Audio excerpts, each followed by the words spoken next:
Welcome back, and to talk more about the South Sudan crisis, we are joined in the studio by engineer Hazem Omar, a political analyst. Hello, sir, and welcome to our show. Hello, but let me just correct that I'm the chairman of the Republican People's Party in Egypt. I'm not a political analyst. Hi, sir. Thank you. Sir, now the government of South Sudan and the rebels agreed to form a unity government within 60 days and end the country's civil war. How do you see this? I see it a very positive step, and let's hope that it will not be so fragile for similar to the ceasefire that has been signed on the 9th of May last month, and it did not last for more than a few days, and then the civil war started again.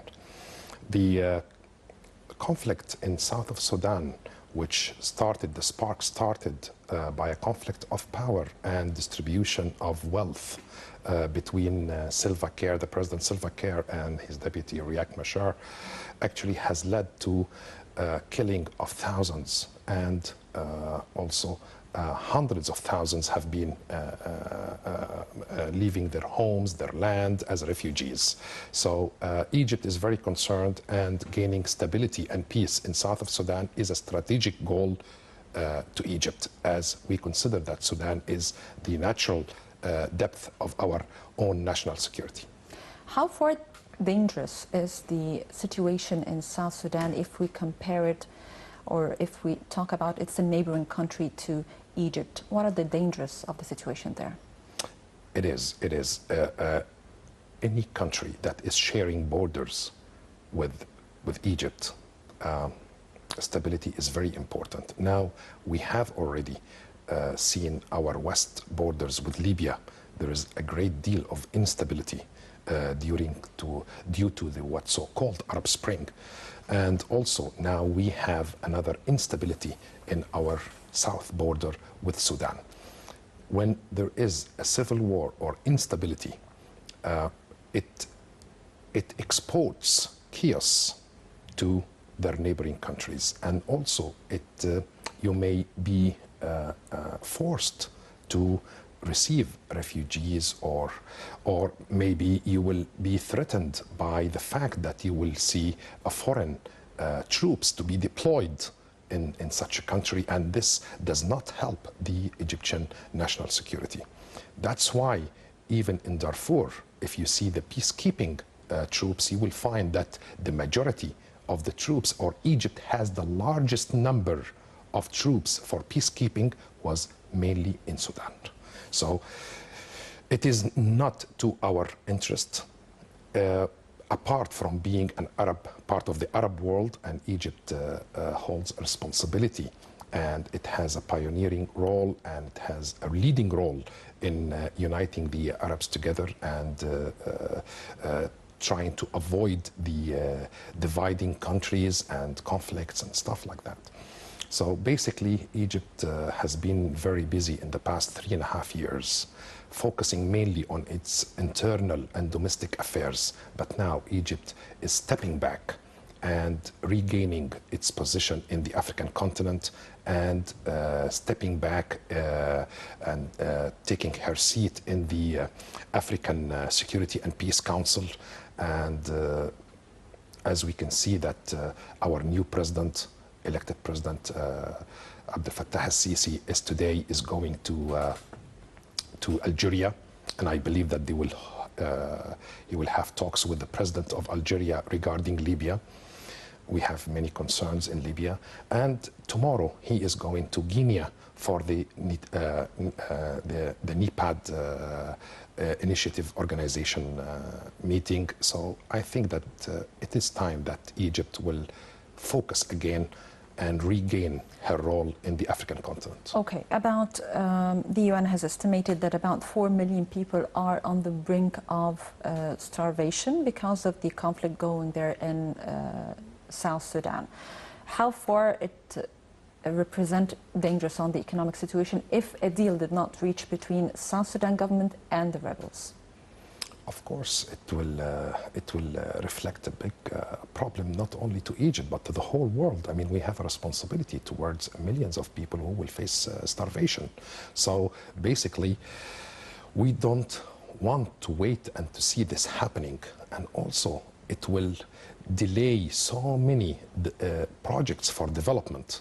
For example, now we have this conflict of the Ethiopian dam, and we have alternatives for the water, like the Jonglei Channel, which will be in association or in partnership with the south of Sudan. So basically, this civil war does not help anyone. And the consequences of civil war is beyond imagination. Sir, why now there is a crisis in South Sudan?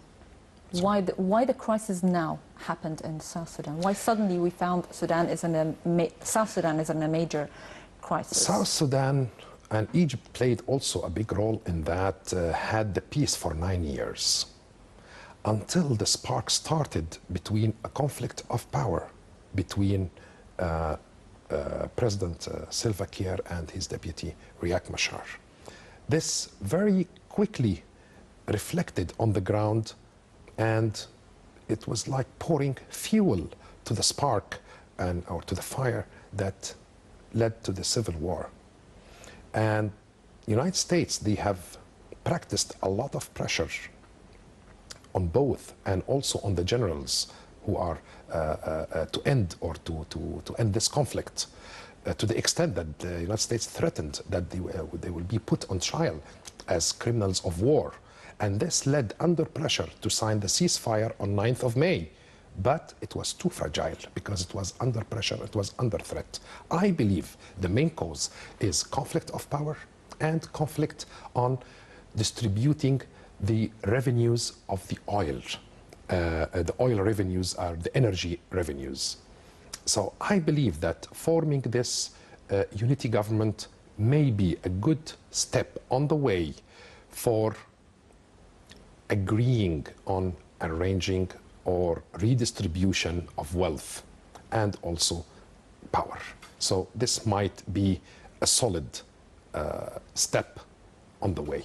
Do you consider that what's happening in South Sudan by any means is ethnic fighting, because the struggle between Riek Machar and Salva Kiir, as the West always reports, it's an ethnic fighting going on there? Do you believe it's No, I don't see it ethnic. I see it a conflict over power and wealth. Mm-hmm. How this problem should be solved? What are the cards that South Sudan have, maybe the government, to end the crisis with the rebels? When they see a real development, when they see a fair distribution of revenues, economical revenues, and they see a development and a project, I think they need a national project that they see hope that the economical situation will be better and there will be a fair distribution for the and I think that Egypt will play a role in that.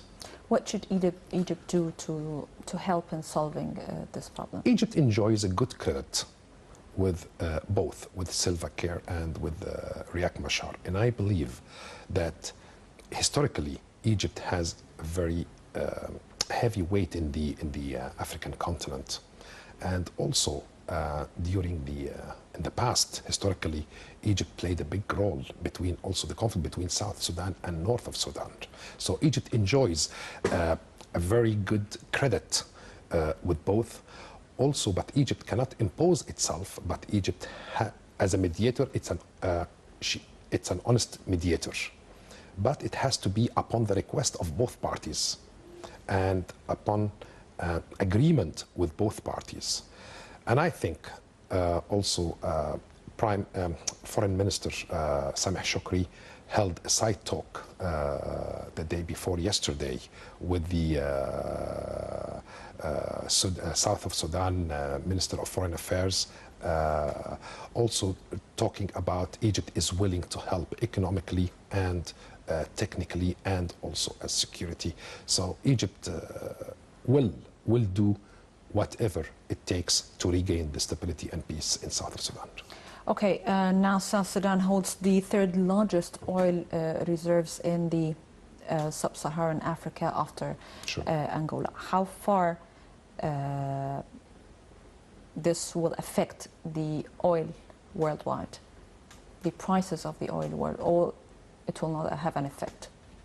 Not in the near future, but medium term, yes, it might affect, and that's all this conflict is all about. So, South Sudan is rich in resources and oil. It has many natural resources. Why this country is least or less developed? because of what's going on, because of the conflicts, because of the lack of investments.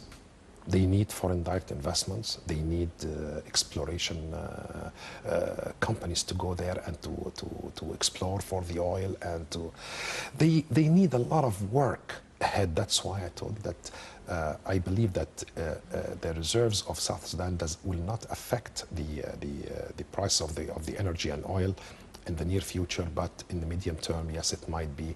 But I think that they have a long way. First, it has to start with the ceasefire, and then second, to be solved by a political agreement that will last, and political agreement will be reached when they have a fair distribution of wealth, and especially oil, as we speak.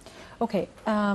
Why the pace of the events which is taking place in South Sudan is so quick? How do you explain this? Why things are moving so fast? Poverty. Poverty is always has been historically always the fuel of any war, either civil war or external war. So poverty is and that's why the whole world should focus on developing South of Sudan. Development is the cure of civil wars.